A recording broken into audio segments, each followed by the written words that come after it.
자, 세상은 왜 십자가를 사랑하지 않을까요? 이 세상의 사람들. 세상은 그리스도의 십자가를 이해하지 못하죠. 이해하지 못하기 때문에 사랑하지 않는다고 할 수 있는데, 그럼 왜 이해하지 못하냐고요. 사람들에게 그리스도의 죽으심을 전하는데 그들이 이해하지 못하는 것은 그것이 미련해 보이기 때문입니다. 사람들은 예수님이 십자가에 죽었다는 그 의미에 대해서요, 별 가치를 느끼지 않아요. 예수님이 십자가에 죽었어. 이것에 대해서 별 가치를 느끼지 않습니다. 자, 그런데 사람에게는 감각이라는 게 있다는 거예요. 사람마다 자신들이 소중하게 여기는 영역들이 다 있게 되는데, 자, 이것이 정말 소중하고 중요하다고 생각하게 되면은 사람이 태도가 달라집니다. 우리가 그걸 느낄 수 있잖아요. 마음의 자세도 달라지고요. 언어, 행동도 이게 다 같이 달라집니다. 그러니까 어떤 일에 대한 내 마음의 진실한가? 그거는 사람의 태도를 보면 알 수 있다는 거예요. 마음의 자세가 행동으로 나타나는 겁니다. 자, 사랑을 하는 두 남녀가 있다 한번 생각해 보세요. 그들에게 가장 소중한 부분은 무엇일까요? 사랑입니다. 사랑. 서로를 향한 사랑. 자, 그러면 이들에게서 공통적으로 나타나는 현상이 있는데, 사랑하는 대상을 위해서 나의 태도가 바뀐다는 거예요. 사랑하기 때문에. 평소에 쓰던 언어, 평소에 입던 옷, 평소 생활했던 모습 그대로 가지 않습니다. 이것이 가장 좋은 모습으로 바뀌어요. 왜 그러냐면 사랑하는 대상이 있기 때문에. 그러니까 나의 삶에 정말 소중하고 중요하게 생각하는 일에 대한 반응이 이제 나타나는 거죠. 자, 자연스럽게 마음의 자세가 언어와 행동으로 달라지게 나타나는데, 옷을 입어도 화장을 해도요, 이전의 모습하고는 다르게 나타나요. 가장 좋은 곳으로 만들어 갑니다. 왜냐하면 이 사랑에 대한 가치가 나를 바꿔내는 겁니다. 내 안에 그걸 바꿔내게 해요. 그래서 내가 원하고 소망하고 기대하는 일에 있어서 삶은 그것을 이루기 위한 에너지를 제공해 줍니다. 그래서 자녀를 키우시고 일도 할 수 있고 인생을 살아가실 수가 있는 거예요. 자꾸 에너지가 생겨나기 때문에. 사람들은 자신이 소중하게 여기는 부분에 대해서는 반응합니다. 반응. 자녀에게 소중한 가치를 두는 사람들은요, 자녀의 일에 대해서 반응이 일어나요. 내 자녀를 소중하게 생각하면. 공부, 성공, 출세, 외모, 이거 다 마찬가지예요. 내가 외모를 중요하게 생각하는 사람들은 자신의 외모에 대해서 어떤 일이 생긴 반응을 일으킨다는 거예요. 무엇을 소중하게 여기고 중요하게 여기냐에 따라서 그 사람의 인생의 시간이 흘러갑니다. 그렇게 가고 있는 거예요. 우리들의 삶은 내가 가장 중요하게 여기는 것에 따라서 변화가 돼요. 바뀌고 달라지게 됩니다. 돈 앞에 장사가 없다는 이 표현이 있잖아요. 자, 그것이 만약에 물질이 된다. 내가 소중하게 여기는 걸 물질이 된다면 돈이 나의 삶에 가장 중요한 가치로 작용을 합니다. 그럼 돈으로 인해서 변해요. 돈으로 인해서 바뀌어요. 돈으로 인해서 달라지게 되는 거예요. 지금 이 세상이 이렇게 돌아가는 거죠. 자, 그런데 십자가에 대해서는 그렇지 않다는 거예요. 세상은 그리스도의 십자가에 대해서 아무런 반응을 보이지 않습니다. 사람들에게 십자가를 설명하려고 해도 그걸 귀 기울이지 않아요. 그냥 장신구처럼 이게 목걸이를 하고 다닐 수 있는데 십자가 복음에 대해서는 관심을 가지지 않는다는 거예요. 자, 왜 그럴까요? 세상적으로 볼 때는 가치가 없는 거예요. 느끼지 못하는 거예요. 예수님이 십자가에 죽으셨다는데 나를 사랑하신다는 그게 느껴지지가 않는 거예요. 예수님이 십자가의 죽음이 얼마나 소중하고 영광스럽고 중요한 것인지 알지 못하기 때문에 오히려 그것이 어떻게 보이냐면 미련하게 보인다는 거예요. 미련하게. 저거 미련한 일을 했네? 미련한 짓을 했네? 성경의 모든 스토리 안에는 역사적인 시간이 존재하게 됩니다. 근데 이 시간이요, 결코 갭이 적지 않다는 거예요. 성경의 기록은 적어도 2000년 전부터 거슬러 올라가요. 그러니까 2000년, 2200년, 2500년, 2700, 3000년, 3000 이렇게 올라간다는 거예요. 그러니까 이 시간이요, 너무 큰 시간이잖아요. 그래서 사람들은 성경의 기록을 사실적으로 받아들이기를 어려워해요. 오늘날 우리의 삶과 너무 다르다. 갭이 너무 차이가 난다고 느낀다는 거죠. 그러다 보니까 교회를 다니는 사람들조차도 그냥 이걸 어떻게 받냐면 교훈으로 받아요. 그냥 좋은 말씀이지 이렇게.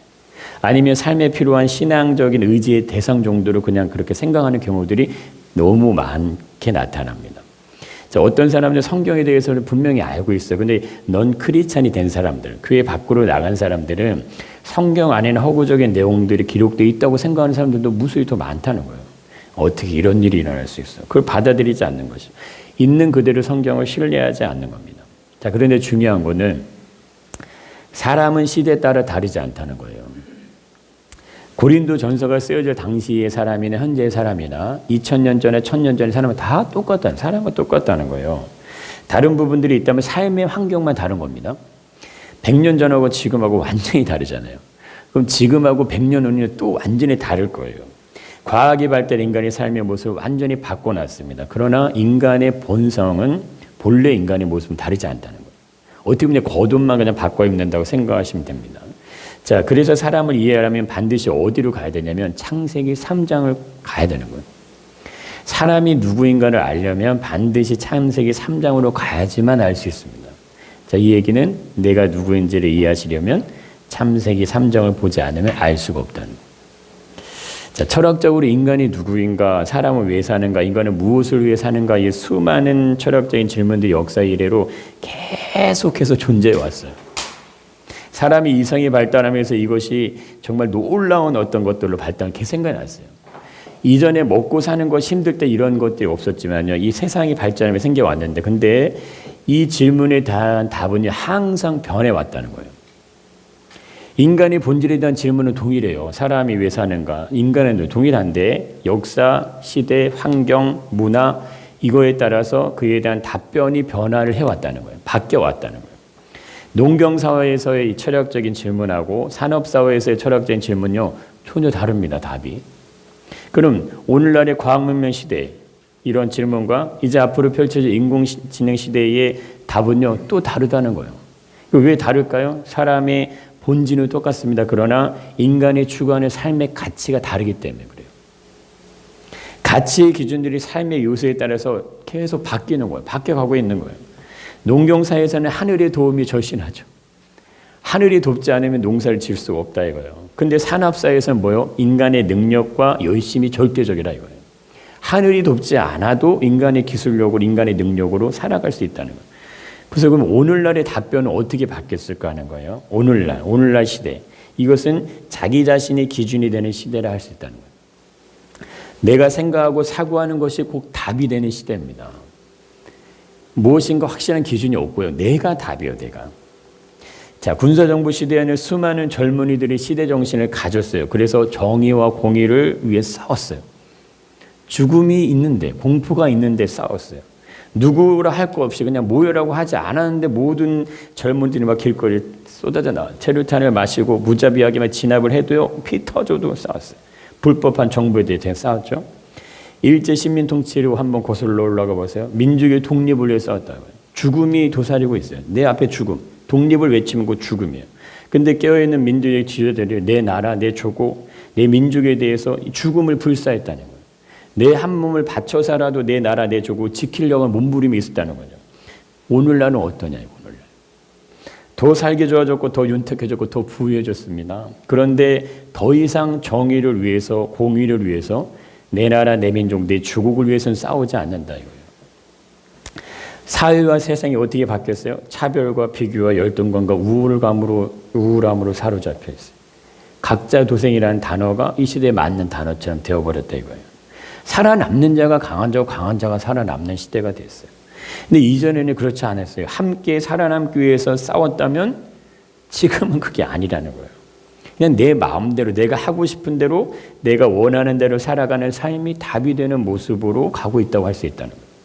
자, 이러한 모습들은요, 관계라는 이 정의를 바꿨습니다. 친구의 개념도 바꿨어요. 지금 이게 동생에 이렇게 나오잖아요. 이게 시대적인 흐름과 같이 가잖아요. 모든 정의를 다 바꿔버리잖아요. 불과 우리가 몇십 년 전만 해도 이 동지라는 개념이 살아있었잖아요. 흔한 말로 의리가 존재했다는 의리.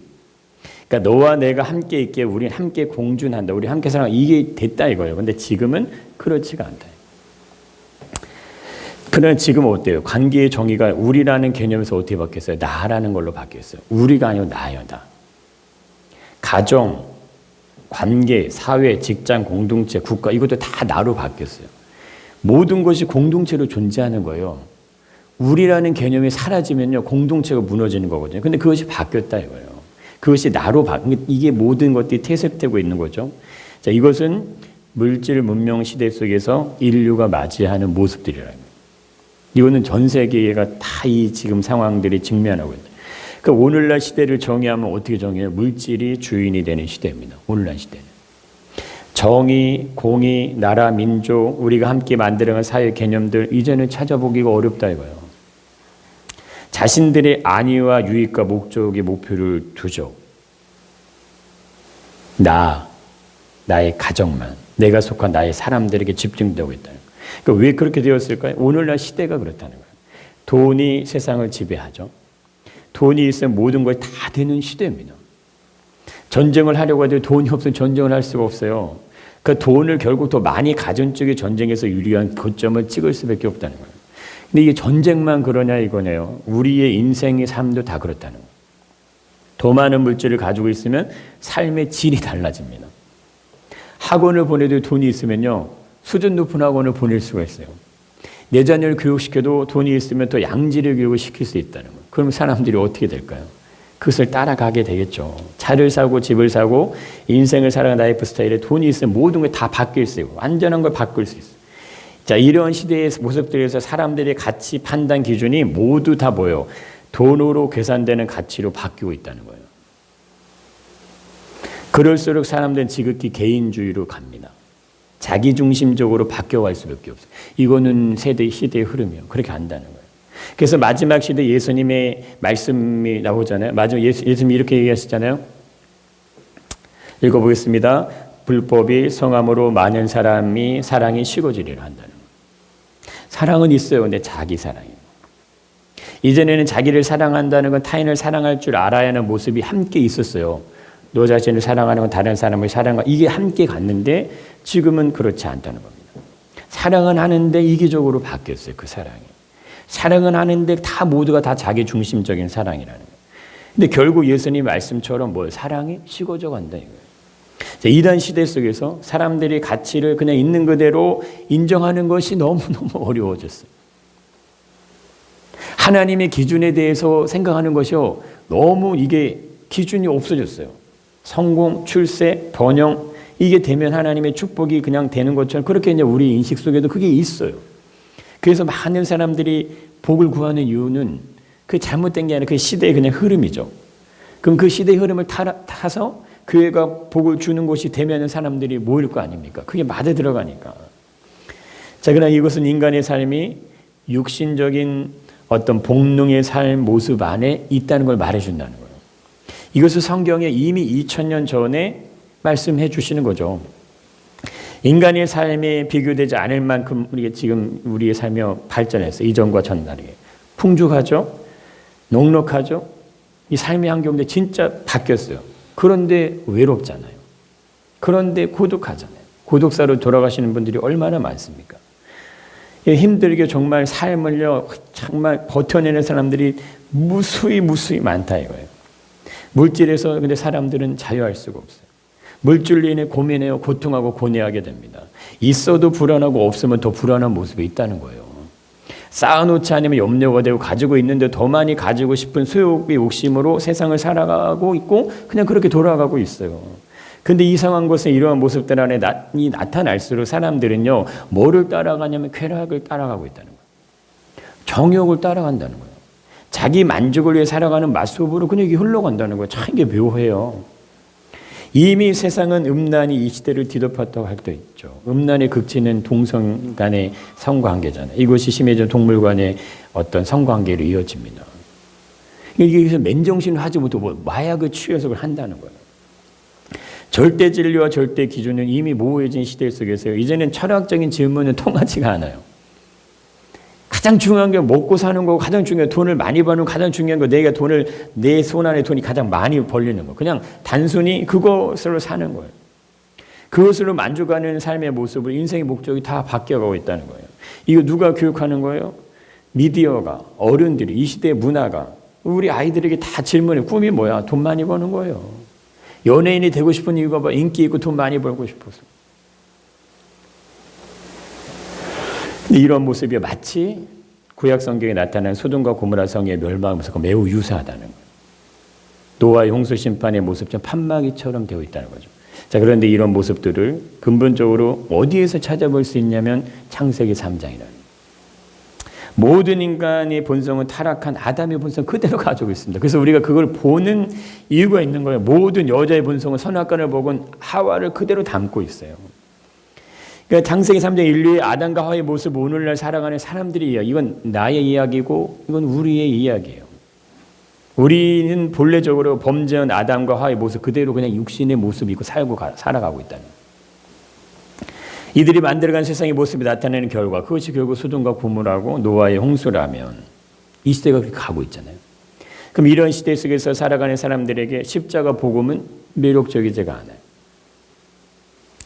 그 삶의 가치를 두는 것은 그냥 그것이 미련해 보인다 이거예요. 쾌락이 있어요. 정욕이 있어요. 물질이 있어요. 세상에 자랑이 있는데 왜 십자가를 따라가야 하는데요? 만약 이 질문을 사람들이 한다면 무엇이라고 얘기하시겠어요? 오늘날 시대가 그걸 우리를 향해 얘기하는, 교회를 향해 이 세상에 쾌락이 있고 정욕이 있고 물질이 있고 세상에 자랑했는데 왜 십자가를 따라가야 하냐고. 어쩌면 나의 친구들, 가족들, 나의 어떤 알고 있는 지인들이 우리에게 그렇게 질문하고 있는지도 몰라요. 만약 이 물음을 우리가 듣지 못한다면, 이런 소리가 들리지 않는다면 그건 우리의 삶을 돌아봐야 하는 거죠. 들리지 않는 이유가 우리도 그들과 동일한 삶을 살고 있기 때문에 못 들을 수 있다 이거예요. 지극히 개인적이고 자유중심적인 모습은 세상에만 나타나는 것이 아니죠. 이미 교회 안에, 믿음의 공동체 안에 그런 모습이 나타난다. 믿음을 가지고 있다고 하지만 시대의 모습들이 성도들의 삶 안에 그대로 들어와 있다는 거예요. 사람들이 목마르며 쾌락과 정욕으로 채워지지 않잖아요. 세상의 자랑으로 채워지지 않아요. 신앙을 가지고 있는 우리들에게 십자가의 도가 우리는 미련하다고 생각하지 않습니다. 그러나 그것이 나를 구원하시기는 하나님의 능력이고 나 하나님의 지혜라고 믿어지고 이해되지 않을 수도 있어요. 예수님의 십자가의 죽으심은 나를 위한 죽으심입니다. 날마다 이걸 우리가 생각하셔야 돼요. 그리고 날마다 이걸 고백하셔야 돼요. 아, 예수님이 나를 위해 십자가에 죽었구나. 내가 예수님과 함께 십자가에 죽었구나. 나의 죄를 해결하시기 위해서 예수님이 십자가에 죽으셨구나. 예수님이 내가 맞아야 될 채찍에 대지 마셨고 내가 치료해야 될 죄의 값 때문에 조롱과 멸시와 천대를 받으셨구나. 나 한 사람 구하기 위해서 지불하신 대가가 측량이 안 된다 이거죠. 그런데 이게 말이 안 된다는 거예요. 왜 나를 위해 이렇게 하셨는가 하는 거죠. 정말 이것이 나를 위한 것인가? 이것이 믿어지지가 않는 거예요. 이것이 정말 나 안에 확신 있게 들어와지지가 않는 거예요. 예수님은 나의 죄를 짊어지시기 위해서 하늘의 모든 영광을 내려놓으셨는데 근데 우리는 나의 유익함을 따라 그냥 살아가고 있다는 거죠. 작은 욕심 하나 내려놓기가 어려울 때가 있다는 거예요. 만약 나를 구원하시기 위해 예수님이 십자가에 죽으셨다면 이거보다 소중하고 중요한 가치가 어디 있냐 이거예요. 예수님이 나를 위해 죽으셨는데. 이것이 믿어진다면 우리의 태도는 달라지게 된다 이거죠. 우리의 마음도 언어도 행동도 모두 다 바뀔 수밖에 없다는 건 바뀌어질 수밖에 없어요. 내가 예수님을 사랑하기 때문에 바뀔 수밖에 없다는 거예요. 내 안에 예수님이 나를 위해 피 흘려 죽으신 십자가가 내 안에 들어오면 십자가의 도가 이해되기 시작하는 거예요. 그럼 내 삶이 바뀔 수밖에 없다 이거예요. 하나님께서 십자가에서 행하신 일 그것이 무엇일까요? 나의 죄로 인해서 나를 살리시기 위해서 나를 구원의 자리로 보내시기 위해서 그 아들을 그냥 십자가에 처절하게 죽이십니다. 근데 이것에 대해서 예수님은요 아무런 저항도 하지 않으신다는 거예요. 예수님이 당하셔야 되는데 아버지 왜 나에게 이 고통을 주십니까? 라고 저항하지 않으신다는 거예요. 말씀에서 예언한 것처럼 도살장에 그냥 끌려가는 어린 양같이 그냥 가시는 거예요. 그걸 감당하시는 거예요. 이것이 어떻게 말이 되냐 이거예요. 이것이 어떻게 그냥 이해될 수 있냐 이거예요. 우리는 전혀 그런 삶하고 상관이 없는 삶을 사는데 예수님이 십자가 앞에 순종하신 일이 무엇입니까? 자신의 몸을 찢으시죠. 자신의 생명이 죽어가면서도 끝까지 온몸으로 고통을 받아내세요. 자신의 호흡이요 생명의 호흡이 마지막까지 그냥 그걸 버티고 그거 다 내어주세요. 이것이 십자가의 도라고 할 수 있다는 거예요. 하나님의 사랑, 죄에 대한 공의. 근데 이것에 대해서 예수는 온전히 순종, 그것이 죽음이라 할지라도 살이 찢어지고 자신의 생명이 파괴되고 온민이 갈기갈기 찢겨진다 할지라도 그걸 완성하기 위해서 그냥 가시는 거예요. 그냥 순종하시는 거예요. 그러나 이것은요, 멸망하는 자들에게는요, 미련해 보인다 이거예요. 당연히 그럴 수밖에 없죠. 미련해 보이는 거죠. 왜 미련해 보일까요? 이해가 안 되니까. 예수님의 죽으심을 이해할 수 없기 때문에. 여러분, 우리만 이해하지 못하는 게 아닙니다. 십자가 현장에 있던 모든 사람들도요, 다 이해하지 못했어요. 당시 사람들에겐 예수님의 죽으심은 그냥 실패처럼 보였어요. 그래서 사람들은 십자가에 매달린 예수님을 막 조롱했습니다. 이렇게 조롱하죠. 성전을 헐고 사흘에 짓는 자요. 내가 만일 하나님의 아들이든 자기를 구원하고 십자가에 내려오라 이거예요. 어디서 많이 들었던 말씀이잖아요. 내가 만일 하나님의 아들이든 뛰어내리라 하잖아요. 사탄이 광야에서 예수님을 욕할 때 했던 말. 똑같이 사람들이 합니다. 내가 만일 하나님의 아들이거든 자기를 구원하고 십자가 내려와봐. 우리 성질 같으면 어떻게 할까요? 하늘의 능력으로 그 자리에 있던 모든 불의한 사람을 다 죽여버릴 수도 있겠죠. 내가 하나님의 아들이야. 그걸 보여줄 수도 있겠죠. 그러나 예수님은 신적인 권능을 행하지 않으셨습니다. 자기를 변호하지 않으셨어요. 자기를 방어하지 않으셨어요. 자기 중심적으로 대응하지 않으셨다 이거예요. 우리는 자기를 변호합니다. 자기를 방어해요. 자기 중심적으로 대응하는 것에 익숙해요. 누가 그랬을까요? 아담과 하와가 그랬잖아요. 우리는 우리의 본질적인 모습을요, 잘 모릅니다. 내가 누군지 잘 모른다. 그러나 예수님은요, 정반대로 행하십니다. 아담과 하와가 행했던 그 모습이 아닌 다른 모습을 행한다. 사람들의 조롱은요, 그가 남은 구원했을 때 자기는 구원할 수 없다. 비아냥거리잖아요. 그가 이스라엘 왕이라고 스스로 얘기했는데 지금 십자가에서 내려와봐. 그럼 내가 믿을게. 그럼 우리가 믿을게. 사람이 눈으로 볼 때 메시아가 고통스럽게 죽는다는 것은 이해가 안 되죠. 메시아라고 하시면서 왜 죽어야 되는데 이렇게 나올 수밖에 없겠죠. 그래서 이들에겐요, 어리석게 보이는 거예요. 아니 본인이 메시아라고 했는데 십자가에서 죽음 그렇게 정말 비참하게 죽어가면서도 아무 일도 일어나지 않았잖아. 오늘날은 어떨까요? 오늘 십자가 범이 정말 우리를 살려냈을까요? 정말 나를 살려냈을까요? 예수님의 십자가에 가시기까지 철저하게 순종하셨습니다. 철저하게 자기를 부인했다 이거예요. 자신에게 주어진 십자가의 사명을 위해서 그냥 어린 양과 같이 그냥 걸어가셨어요. 아무런 핑계를 대지 않으셨어요. 믿음의 순종이, 믿음의 헌신이, 믿음의 결단이 어리석은 것처럼 느껴지냐 이거예요. 나의 한계를 넘지 않고서는요, 십자가는 이해가 되지가 않아요. 아쉽지만 그렇다는 거예요. 지식으로는 공의가 이해되지 않는 거예요. 사랑이 이해되지 않는 거예요. 나의 한계를 그럼 어떻게 넘을 수 있을까요? 예수님의 모습을 따라가야지만 넘을 수 있어요. 왜? 그분이 넘어선 분이시기 때문에. 그래야지만 넘어설 수가 있어요. 주님의 말씀에 철저하게 순종을 해야지만 넘어설 수 있는 거예요. 그 위에 방법은 없다고 보시면 됩니다. 예수님에게 십자가에서 죽으심 이외의 방법이 있을까요? 없어요. 채찍으로 때리면 맞아야 돼요. 그 이외의 방법은 없는 거예요. 그냥 맞는 방법밖에 없는 거예요. 내가 예수님을 사랑하고 있는지, 예수님을 사랑하는 것 같은지 나는 모르지만 예수님은 그걸 너무 잘 아신다 이거예요. 인간은 스스로 내 자신의 모습을 나는 잘 모를 수 있어요. 그러나 예수님은 우리의 모습을 너무나 잘 아신다 이거예요. 내가 믿음을 따라 살아가는지 믿음으로 사는 것 같은지를 아신다 이거죠. 내가 무엇을 어려워하고 무엇을 힘들어하고 무엇을 고통스러워하는지를 아신다 이거예요. 그래서 우리의 기도가 바뀌기를 원합니다. 우리 교회의 기도도 바뀌기를 원해요.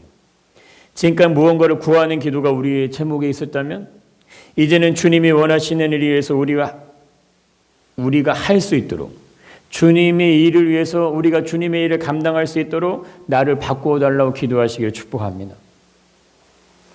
우리 교회의 부흥을 위해서 기도하시지 마시고 주님의 몸된 교회가 세워지는데 나를 사용해 달라고 기도하시기 바랍니다. 우리 자녀들이 잘 되기 위해서 기도하지 마시고 주님의 선하신 뜻을 이룰 수 있도록 우리 자녀들을 사용해 달라고 그렇게 기도하시기 바라요. 주님의 기도가 그 기도였어요. 하나님께 십자가에서 행하신 일에 대한 우리의 믿음이 없다면, 그분이 행하신 일에 대한 믿음이 우리 안에 없다면요, 어느 누구도 자기를 부인하고 자기 십자가 지고 예수님 따라갈 수 있는 사람은 아무도 없습니다. 예수님이 따라가지지가 않는 거예요. 그것이 나를 위한 절대적인 사랑이라는 사실을 알지 못하면 우리는 늘 한 발은 나에게, 한 발은 세상에게, 한 발은 주님께 그냥 놓고 살아가시는 거예요. 우리가 말씀도 읽고 기도도 하고 예배로 드립니다. 그러나 모든 중심이 나에게서 출발되고요, 나에게로 돌아오고 나에게서 끝이 나요. 근데 이것은 십자가하고는 관련이 없는 삶이라 이겁니다. 십자가는 그런 것이 아니에요.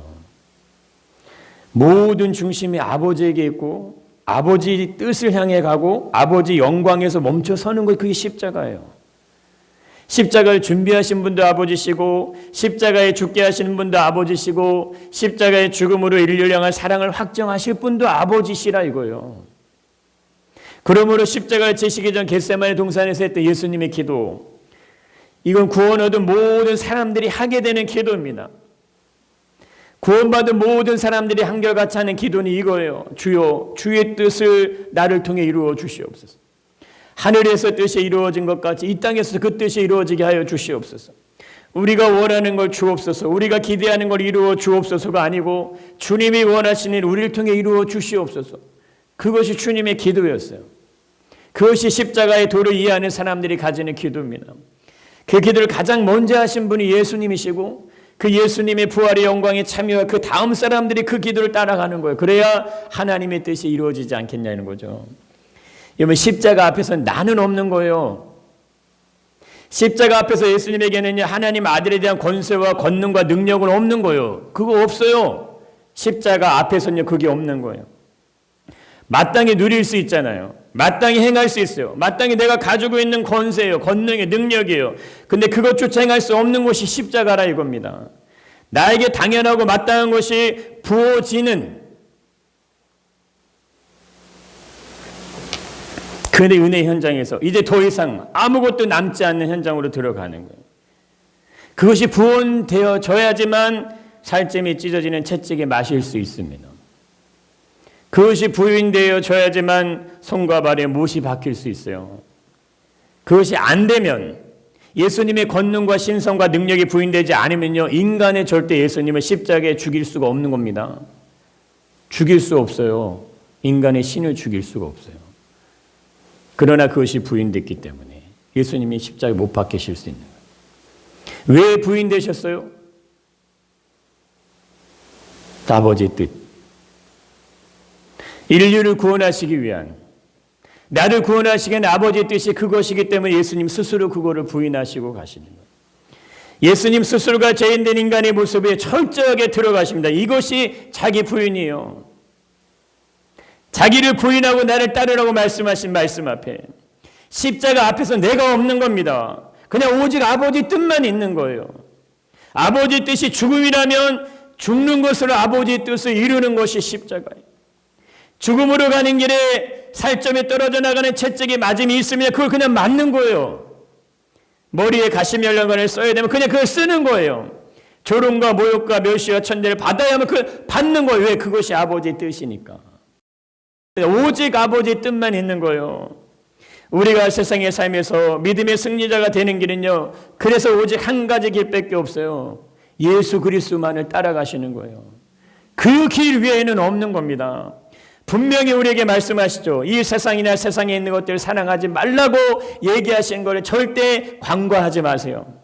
쉽게 생각하지 마세요. 세상을 사랑하면 아버지의 사랑은 그 안에 없다 이겁니다. 들어있지 않다 이거예요. 이 세상에 있는 모든 것이요, 다 정욕대로 자랑으로 돌아가는데 절대 아버지께로 온 것이 아니라 이겁니다.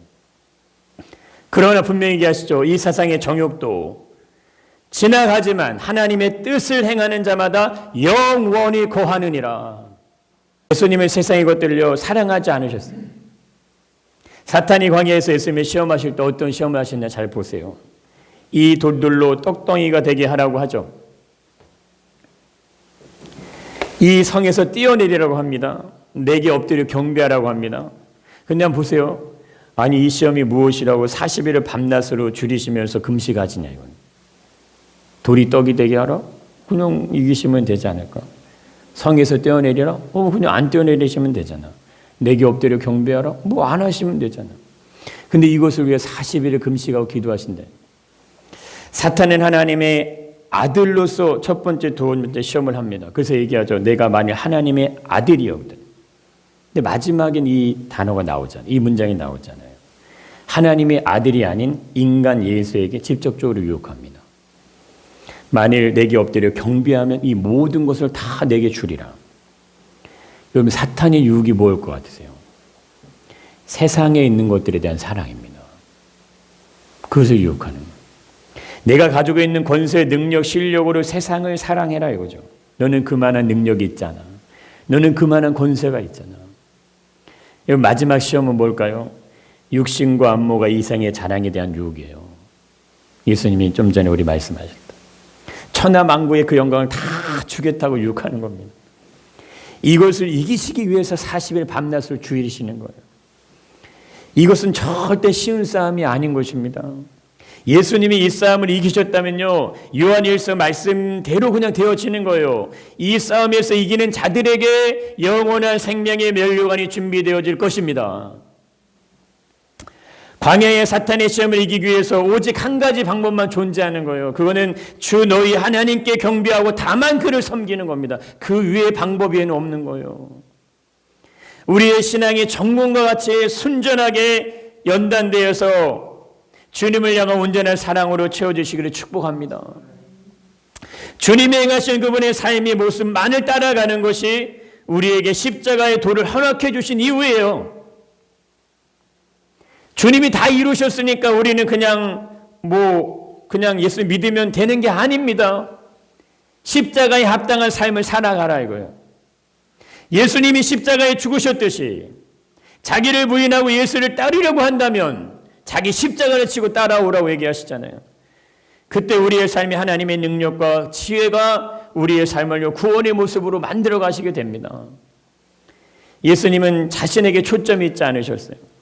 하늘의 보좌에서 내려오셔서 인간의 몸을 입는 순간부터 십자가를 치시는 그 순간까지 33년의 모든 시간을 통해서 오직 초점은 오직 아버지 뜻에 두셨다 이거예요. 이것이 어려우십니까? 이것이 어려운데 어떻게 십자가를 이해하시겠어요? 이 세상의 수많은 사건과 사고와 이야기, 소리들에서 자유하시기를 축복해요. 중요한 건요, 아버지 뜻이 아버지 뜻. 아버지의 뜻대로 모든 것은 다 마무리되게 됩니다. 아버지 뜻대로 모든 건 다 이루어지게 돼요. 천지 만물의 주인이 되시는 그분이 누구세요? 내 아버지시잖아요. 인생의 목적도 아버지 뜻에 있는 거고요. 내 아버지 뜻대로 모든 것이 이루어질 것을 확신하고 선포합니다. 그런데 인간은 반대로 간다 이거예요. 내 모든 사람들은 이제 자기 자신에게 초점을 둡니다. 나에게 모든 중심을 둔다 이거예요. 그것이 죄입니다. 아버지 뜻이 아닌 내 자신에게 인생에 초점을 두는 것, 그것이 죄예요. 이것이 왜 죄일까요? 이것이 아담과 하와가 가지고 있는 본질이기 때문이에요. 그것이 원죄로 우리에게 그대로 내려온다 이겁니다. 예수님에게 십자가는요, 내가 죽는 것이고 내가 채찍에 맞는 것이고 내가 고난을 당하는 것이고 내가 말씨를 당하는 것이 아니에요. 내가 찔리는 순간 아버지가 찔리시는 것이 십자가입니다. 내가 매 맞는 순간 아버지도 맞으시는 거예요. 내가 못 박히시는 순간 아버지도 함께 못이 박히시는 거예요. 내가 죽어가는 순간 아버지도 함께 죽어가시는 것이 그게 십자가의 공입니다. 아들을 홀로 죽게 하시는 분이 아니시다 이거예요. 하나님 아버지는 우리의 삶을요 그냥 믿음으로 따라와 하고 그냥 내버려 두시는 게 아니시다 이겁니다. 구하라, 찾으라, 두드리라. 그러면 반드시 주시겠다 말씀하시는 대로 생선을 달려고 하니 누가 뱀을 주겠냐 이거예요. 하물며 하늘에 계신 너희 아버지 좋은 거 주지 않겠냐 이거죠. 우리가 하나님을 구하고 찾고 두드리는데 우리에게 하나님이 주시는 우리의 인생의 삶에 하나님이 함께 하시지 않겠냐 이거예요. 인생의 삶에 모든 이유가 있어요. 목적이 나름이 있어요. 근데 그 안에 고통이, 좌절이, 원망이, 분노가 숨어 있습니다. 어려움이 찾아오고요. 고난과 고통의 현장에 있어요. 그러나 홀로 있지 않다 이겁니다. 절대 인생은요 홀로가 아니에요. 주님이 함께 하십니다. 그 현장 가운데 주님이 함께 하시는 거예요.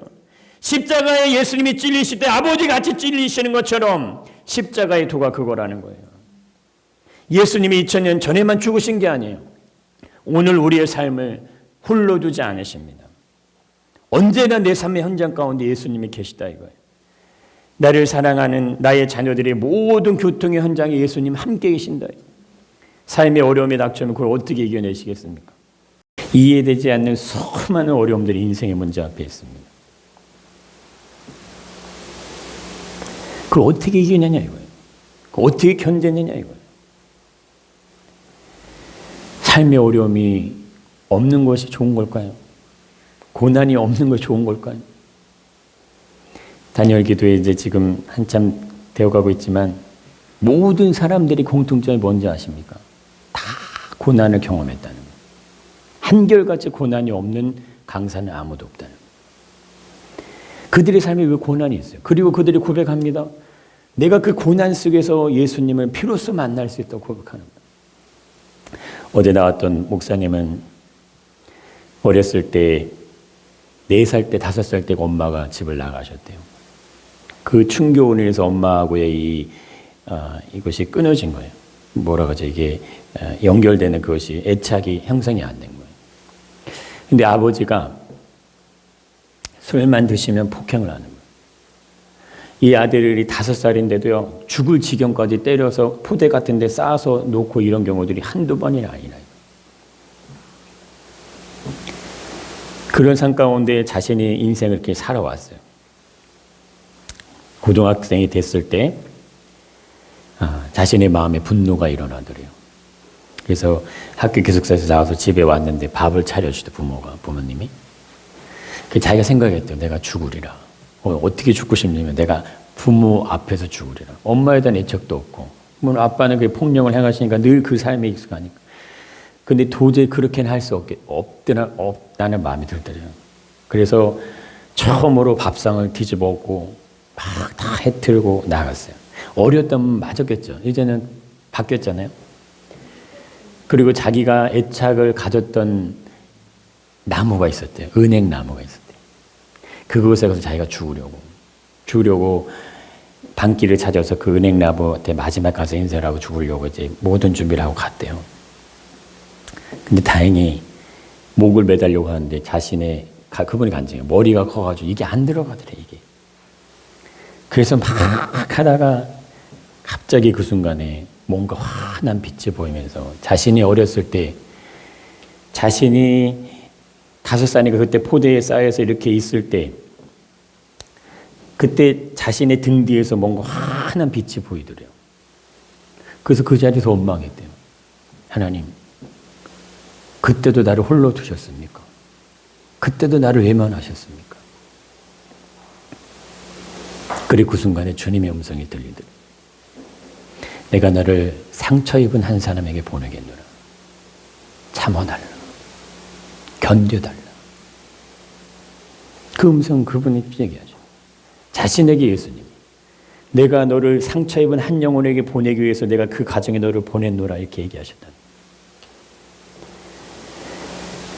여러분 인생에 수없이 닥쳐오는 모든 어려움 위기요 우리는 경험해보지 않았어요. 그래서 쉽게 이해하기 어렵습니다. 그날 그걸 이겨낼 수 있는 유일한 방법은 오직 예수님의 십자가, 그분의 십자가를 따라가는 길밖에 없는 거예요. 죽으려고 자살하려고 수없이 많이 했다 이거예요. 많은 사람들 얘기하더라고요. 난 죽음을 택하기 위해서 몇 번이라도 죽음을 택하기 위해서 시도를 했다. 어제 나왔던 그 연예인도 얘기하더라고요.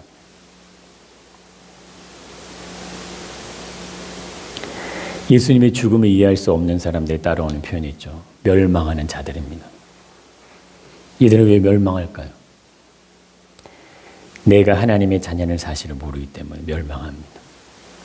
돌아와야 되는데 아버지 품으로 돌아오지가 않아요. 끝까지 돌아올 수 없는 거예요. 이게 얼마나 안타깝고 불운한 사람이냐 이거죠. 내 자신을 사랑하지만 내 이웃에 대한 사랑은 없어요. 식어지고 있어요. 세상의 유익과 만족을 쫓아가지만 하나님 말씀에 대한 온전한 순종은 일어나지 않아요.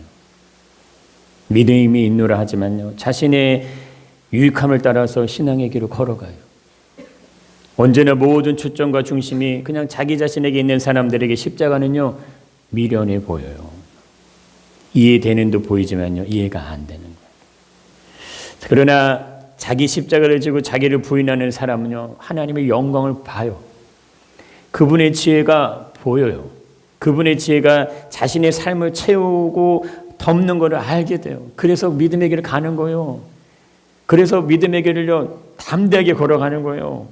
어제 나와서 간증했던 그 연예인의 아들이 대한민국에 유일하게 한 명 있는 불치 장애를 가졌대요. 난 뭐 나와서 찬양한다고 해서 그냥 잘하나 보다 했는데 그게 아니더라고요. 장애 아니까 발음이 되지 않아요. 손명희 시인이 찬양하는 모습처럼 그냥 그렇게 찬양하는 거예요. 분명히 예수님 얘기하시잖아요. 누구든지 나를 따라오든 자기를 부인해라. 자기 십자가 져라. 그리고 나를 따라오라 얘기하시죠. 또 자기 십자가를 지고 나를 따르지 않으면 합당하지 않다 얘기하신다는 거예요. 여러분, 십자가의 도는 처음부터 하나님의 구원 계획 안에 있는 플랜입니다. 하나님이 계획하신 플랜이요. 인간의 죄의 문제를 그 아들에게 대신 지우는 것은 이건 하나님의 계획이었어요. 사람이 행한 일이 아닙니다. 근데 보세요. 만약 십자가에서 하나님을 빼놓으면 어떻게 될까요? 십자가에 하나님이 계시잖아요. 하나님의 계획이 보이지 않아요. 그러면 당연히 미련해 보이는 거예요. 어리석게 보이는 거예요. 그냥 비참하게 한 사람이 죽는구나. 저 사람은 거짓 선지자야. 말로는 자기가 저렇게 해놓고 아무 일도 일어나지 않잖아.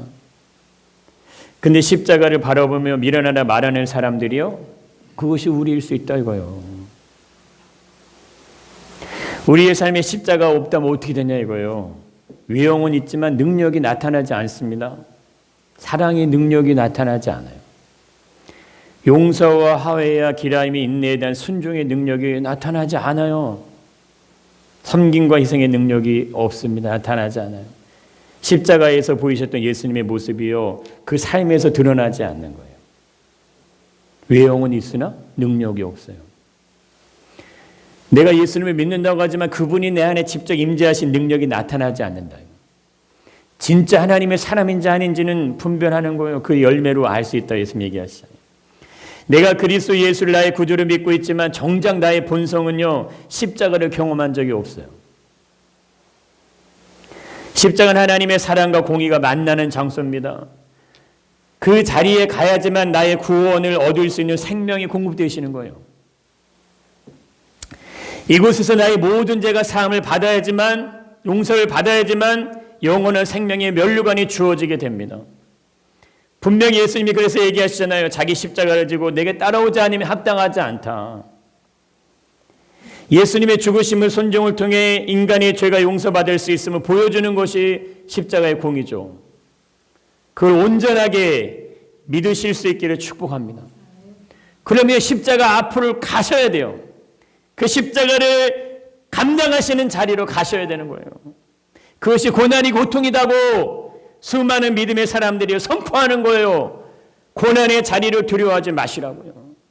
고통의 자리 안으로 가야지만 하나님 만날 수 있다고 얘기한다는 거예요. 그 자리 없이 하나님 만날 수 있는 사람 없다고 단언하고 모든 사람들이 한결같이 그 얘기를 합니다.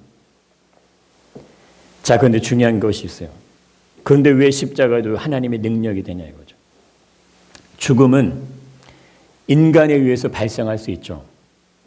예수님의 죽음 사람이 했어요. 사람이 죽였잖아요. 양옆에 있는 사람들도 죽는 것처럼. 그러나 부활은 인간에 의해서 발생이 안 된다 이거예요. 예수님의 부활보다 더 중요한 게 뭡니까? 나의 부활이에요.